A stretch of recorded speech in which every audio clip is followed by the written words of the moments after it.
వరి ధనుసు రాశి. ధనుసు రాశి వారికి ఈ వారం ఎక్కువగా అనుకూల ఫలితాలు సూచిస్తున్నాయి. పాత రుణాలు తీర్చివేస్తారు. అభివృద్ధి కోసం కొత్త రుణాలు చేయవలసి వస్తుంది. కుటుంబంలో మరొకరి సంపాదన ప్రారంభమవుతుంది. ఇది మీకు సంతోషకరమైన వార్త.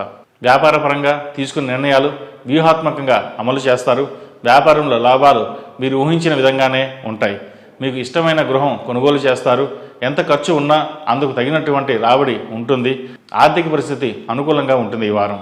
న్యాయవాదులకు, చార్టెడ్ అకౌంట్స్కు, ఎగుమతి దిగుమతి వ్యాపారస్తులకు, వస్త్ర వ్యాపారస్తులకు, హోటల్ వ్యాపారస్తులకు, బ్యూటీ పార్లర్ నడిపే వారికి, చిల్లర వ్యాపారస్తులకు అనుకూలమైన ఫలితాలు, ధనాదాయం గోచరిస్తోంది. మీడియా రంగంలో ఉన్న వారికి అనుకూలంగా ఉంది. మంచి పదవులు లభిస్తాయి. ఎన్నో విషయాల్లో ఎవరు ఊహించిన విజయాలు సాధిస్తారు.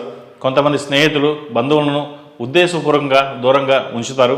కొంతమంది వ్యక్తులతో కలిసి పనిచేయడం ఇష్టం లేక ముఖ్యమైన ప్రయోజనాలు వదులుకుంటారు. అవసరమైతే తప్ప వదులుకోకపోవడం చెప్పదగిన సూచన.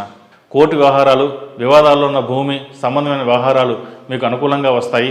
మీ పదవికి తగిన విధంగా హుందాగా ప్రవర్తించి చాలా మందికి మేలు చేస్తారు. ప్రలోభాలకు లొంగరు. నిరుద్యోగులకు అనుకూలమైన కాలంగా చెప్పవచ్చు. అయితే వచ్చిన అవకాశాలని ఎంచుకోవడంలో మీ తెలివితేటలు చూపించవలసి ఉంటుంది. దానివలన లాభపడతారు. సంతానానికి సంబంధించిన అన్ని విషయాలు బాగానే ఉంటాయి. విద్యా అవకాశాలు కలిసి వస్తాయి. విద్యార్థులకు కాలం అనుకూలంగా ఉందని చెప్పవచ్చు. అయితే పిల్లల ఆరోగ్యం గురించి కొద్ది కాలం మానసిక అప్రశాంతత ఏర్పడుతుంది. ఆరోగ్యానికి వచ్చిన భయం ఏమీ లేదని గమనించగలరు. వివాదాస్పద అంశాలకు దూరంగా ఉండడం చెప్పదగినది.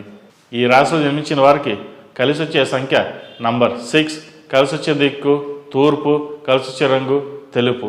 ఈ రాశి వారు ప్రతిరోజు ప్రతినిత్యం మేధా దక్షిణామూర్తి స్తోత్రం పఠించడం, అలాగే అమ్మవారికి ఆరావళి కుంకుమతో పూజ చేయడం చెప్పదగిన సూచన.